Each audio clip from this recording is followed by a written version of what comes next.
Hi, this is Ridge Runner.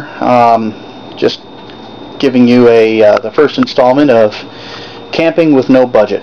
Now, what camping with no budget is the building of your own gear or out of things you can find around or inexpensive things you can find at junk shops, Salvation Army, etc. To get you out into the woods. Now, too many times I've heard people talking about how expensive everything is, and I can't go camping because, golly, it costs too much money. I've got to buy all this expensive gear because most likely some well-meaning and very inept store clerk had said this is the thing to get, and of course you have to spend the most money you can possibly spend, when in fact you don't really have to. The best thing you can do for yourself is to look into building your own gear. It gets you a lot more intimately involved with the gear. You know how it works because you put it together yourself. The other thing is it saves you a heck of a lot of money. In these times, that's the number one thing. Camping shouldn't be about money. Well, let's get started a little bit. Today I'm going to talk a little bit about how the most important tool you can carry in the field, and that is your sheath knife. Now, a sheath knife, the reason I say sheath knife, not a Swiss Army knife, not any of these other things, is a sheath knife is, number one, get-at-able. It's easy to get a hold of. It's always open. It doesn't fold up on you. It doesn't have any mechanical attachments or anything like that that's going to make it so that it can fail on you. And if properly chosen field knife will last many, many years. Well, let's take a look at what I've got here. There are some... what I've got here. I'm going to move this around. Please excuse the camera work. I seem to have lost my tripod. So let's move it around here. What you have here are 4 basic knives. Now, each and every one of these is either found at a friend's house, in the basement laying around, at a junk shop, or something along those lines. I believe one of them came from a garage sale. Not one of these knives cost me over $5. In their prime, they probably would have been worth a lot more than $5. But as you can see, some of them have seen better days. Now, the purpose here is not to try and develop a beautiful knife out of one of these things. The point is to be able to refurbish a knife that you've picked up at one of these stores, sometimes one that is in particularly bad shape, in such a way as to make it functional for you. Now, you notice there are no sheaths with this. I will go through the building of basic sheaths in another episode. For now, let's get started with these knives. Now, what you have here first is one I've actually done a little refurbishing work on. It's a beefy knife. It's got a good thick blade, and it's got a good handle, a good heft to it too. The handle is solid. All but one of these has a stacked leather composition handle. I like that. It engages the hand really nice, and is very easy to maneuver and organize, not organize, but to customize to my personal needs. This knife here obviously had a huge chip in it when I got it, and I worked the chip out with files. Yes, I did use a grinder, but I did not put the grind marks in it that you see here. This knife has almost nothing done to it. When I first got it, before I thought about doing this video, I started trying to put an edge on it. I didn't get very far. It is sharp, I'll give it that, but that's about as far as it goes. You can tell that if you look closely, and I don't know if you can see it, this is not the best camera in the world, but the discs of the leather are separated. There's been some serious corrosion here between the leather and the pommel of the knife. The blade itself is the tip's broken slightly, and if you can see the little red light from my camera in there. You can see that there's quite a lot of rust and pitting involved. As I say, I haven't done very much to maintain this knife. I just picked it up recently. This is a buck 120. A buck 102. It doesn't need a lot of work, but you can see somebody's sharpened the heck out of it. Basically, with something like this, the one thing you want to do is to ensure that the blade is secure in the handle, and to ensure that you've got a decent edge on at all points. You may need to reprofile a knife like this.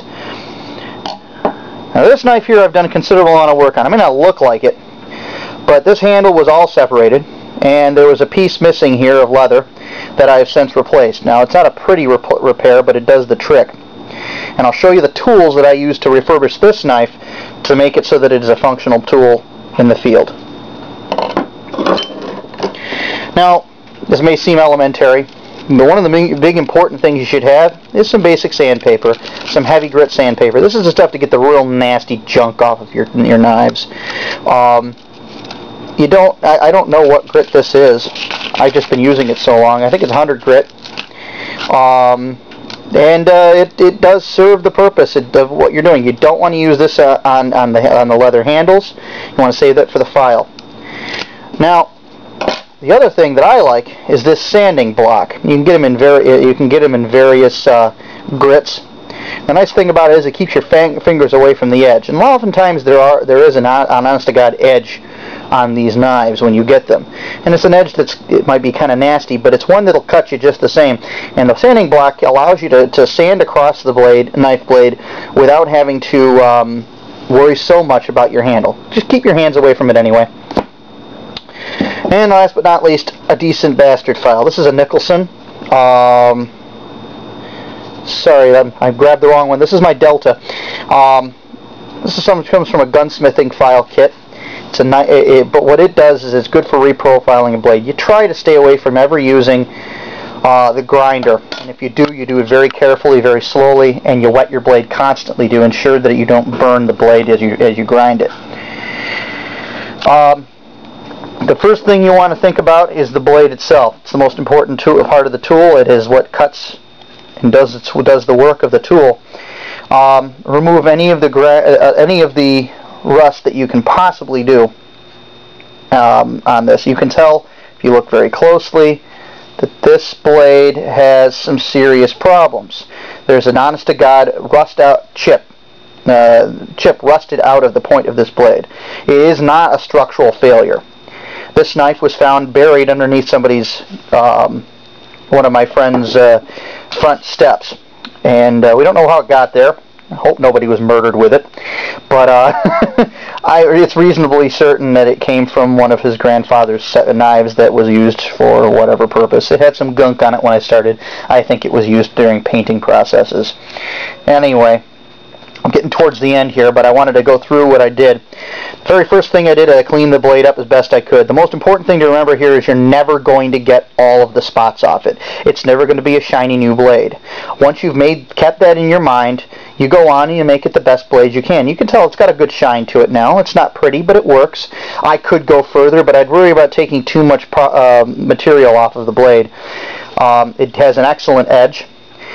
What I did with this grip is first I ground ridges into the grip because I like that in a knife, and I also replaced some discs of leather that were quite frankly rotting out of the thing. I popped them out with another pocket knife blade, and I wrapped hockey tape of all things into the hole. Now I made sure it lined right up with the grip, as you can see, and then I used this stuff here. This is some good stuff here. This clear coat polyurethane lacquer is some pretty good stuff. It keeps your it waterproofs the leather, and puts a nice glaze over the top again so that it doesn't do anything. It doesn't let the water through for there either.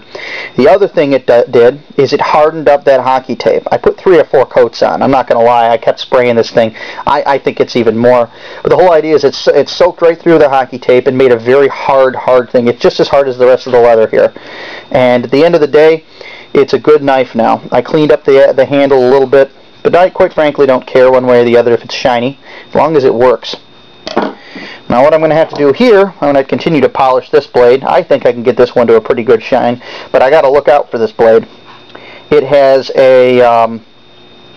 it's been ground down pretty good, and so I worry that some of it might have lost some of its temper, but we'll try it. It seems like it works. I've played with it, I've cut with it a little bit, and it serves, so we'll see. And this one here is the real problem. It's got honest-to-God pits right in the edge, and that's something I'm going to have to reprofile the entire blade. And in another episode, I'm going to go through the cleaning of this particular knife, and it's going to be an interesting job.